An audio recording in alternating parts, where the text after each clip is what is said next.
మీకు తెలుసా జిల్లెడ్ చెట్టు, ఈ జిల్లెడ్ చెట్టుని యూజ్ చేయడం వల్ల దాని యొక్క ఆకుల్ని మొత్తాన్ని వేడి చేయడం వల్ల అందులోంచి ఒక లిక్విడ్ అనేది బయటకు వస్తుంది.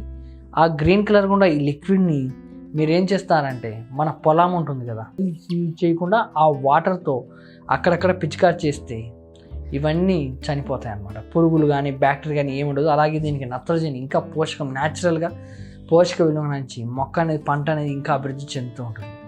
మీరు ఇలా ట్రై చేయండి. అలాగే కొంతమంది వరి కానీ లైక్ రైస్ ఉంటుంది కదా, ఆ పొలాలలో జిల్లెడ్ చెట్లను భూమిలో వేసి తొక్కుతూ ఉంటారు. ఎందుకంటే ఈ జిల్లెడ్ చెట్టు వల్ల ఎరువు అధిక పోషకాలు వస్తాయని. సో మీరు మరగబెట్టి ఆ వేస్టేజ్ ఉంటుంది కదా దాన్ని పొలంలో చల్లండి. ఈ లిక్విడ్తో మొక్కలకు స్ప్రే చేయండి, మన పిచికారి మాదిరి.